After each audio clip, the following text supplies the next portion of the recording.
Iran Israel जंग में कूदा अमेरिका। ईरान के 3 एटमी ठिकानों पर एयर स्ट्राइक। राष्ट्रपति ट्रंप ने हमले की दी जानकारी। अमेरिका ने ईरान के फोर्डो, नतांज, इस्फहान पर किया अटैक। फोर्डो पर बमों का पूरा पेलोड गिराया। भारतीय समय अनुसार सुबह 4:30 बजे हुआ हमला। परमाणु केंद्रों पर हमले के बाद ईरान परमाणु सेफ्टी सिस्टम केंद्र का बयान। तीनों साइट पर रेडिएशन लीक की खबर नहीं। आसपास रहने वाले लोगों को नहीं है कोई खतरा। अमेरिका के हमले के बाद ईरान का दावा, कहा हमले में कोई नुकसान नहीं। रॉयटर्स के मुताबिक ईरान ने हमले से पहले ही यूरेनियम को कहीं और शिफ्ट कर दिया था। ईरान पर हमले के बाद अमेरिकी राष्ट्रपति ट्रंप ने नेतन्याहू से फोन पर की बात। ईरान पर की हमले की विस्तार से दी जानकारी। राष्ट्रपति ट्रंप बोले, मैंने युद्ध न करने की कोशिश की लेकिन करना पड़ा। ईरान को अब जंग खत्म करनी होगी। ट्रंप बोले, ईरान को परमाणु हथियार हासिल नहीं करने दूंगा। ईरान सिर्फ इजराइल के लिए ही नहीं, अमेरिका के लिए भी खतरा। इजराइल पीएम नेतन्याहू ने डोनाल्ड ट्रंप का आभार जताया। बयान जारी कर कहा, ईरान के अंदर परमाणु ठिकानों पर हमला करने का फैसला इतिहास बदलेगा। पीएम नेतन्याहू बोले, राष्ट्रपति ट्रंप का फैसला साहसिक, शक्ति के माध्यम से ही शांति आती है। अमेरिकी हमले के बाद ईरान की पहली प्रतिक्रिया, कहा दुश्मन के हमारे ऊपर हमला किया, हम हमले का करारा जवाब देंगे। ईरान ने कहा, फोर्डो परमाणु ठिकाने को पहुंचा नुकसान। अमेरिकी सेना और नागरिक अब हमारे निशाने पर। ईरान के supreme leader Ayatollah Ali Khamenei की अमेरिका को चेतावनी, कहा अमेरिका बड़े हमले के लिए रहे तैयार। अमेरिका ने ऐसा हमला पहले नहीं देखा होगा। अमेरिकी रक्षा मंत्रालय का बयान, राष्ट्रपति ट्रंप के आदेश पर ईरान में हुआ अटैक। ऑपरेशन का नाम मिडनाइट हैमर। अमेरिकी रक्षा मंत्रालय की 2 टूक, ईरान की सेना और नागरिकों को निशाना नहीं बनाया, सिर्फ 3 न्यूक्लियर साइट्स पर सटीक हमला किया।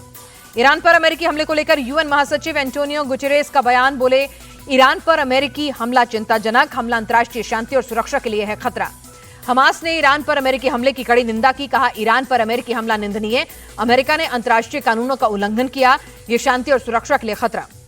इजरायल के कई शहरों में ईरान का हमला, 25 से ज्यादा मिसाइलें दागी। तेल अवीव में हुआ बड़ा धमाका।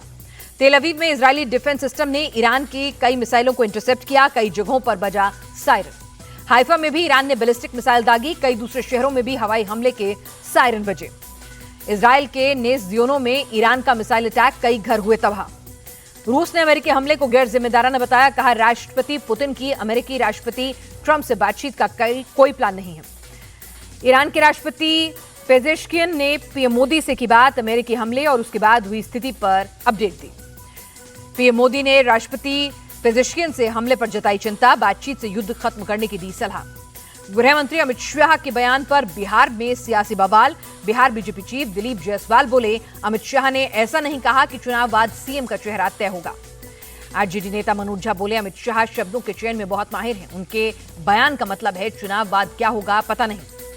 बिहार के मंत्री अशोक चौधरी बोले, तेजस्वी यादव थोड़ा और इंतजार करें, नीतीश कुमार अभी उन्हें और टेंशन देने वाले हैं।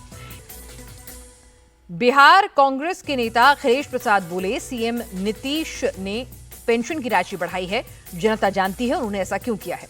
बिहार चुनाव को लेकर चुनाव आयोग का प्लान, वोटरों की पहचान के लिए घर घर जाकर वेरिफिकेशन होगा। सपा प्रमुख अखिलेश यादव ने यूपी सरकार को घेरा, कहा पुलिस का पॉलिटिकल इस्तेमाल कर रही है सरकार, चुनाव जीतने के लिए हो रहा है पुलिस का उपयोग। यूपी की कानून व्यवस्था को लेकर अखिलेश बोले, प्रदेश में लगातार बढ़ रहे हैं अपराध, महिलाओं के साथ अपराध और अन्याय हो रहा है।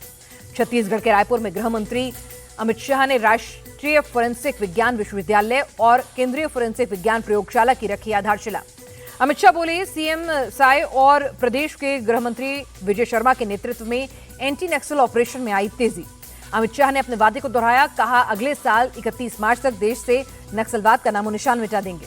अमित शाह ने पीएम मोदी की तारीफ की, कहा उनके विकसित भारत के प्लान में समय पर न्याय दिलाना भी शामिल। केंद्रीय मंत्री पीयूष गोयल बोले, केंद्र सरकार आतंकवाद और नक्सलवाद को समाप्त करने के लिए प्रतिबद्ध। कश्मीर में सेना प्रमुख उपेंद्र द्विवेदी सुरक्षा ग्रिड की समीक्षा की, अमरनाथ यात्रा की तैयारियों का भी लिया जायजा। पहलगाम आतंकी हमले पर एनआईए की जांच तेज, आतंकियों को पनाह देने के आरोप में पहलगाम से 2 लोगों को किया गया गिरफ्तार।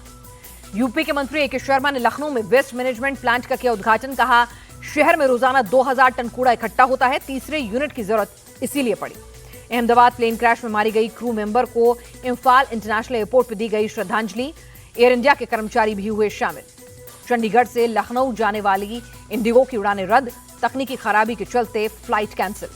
लखनऊ में बिना पासपोर्ट और वीजा के रह रही उज्बेकिस्तान की 2 महिलाएं हुई अरेस्ट। प्लास्टिक सर्जरी से छुपाई थी पहचान, जांच एजेंसियां पूछताछ में जुटी। प्लास्टिक सर्जन त्रिजीन राज के खिलाफ केस दर्ज, तलाश में जुटी पुलिस। डॉक्टर की मदद से मिला था महिलाओं को फ्लैट। गाजियाबाद में तेज रफ्तार का कहर, निजी बस ने 2 बाइक सवार को टक्कर मारी। हादसे में 4 लोग घायल, घटना सीसीटीवी में कैद।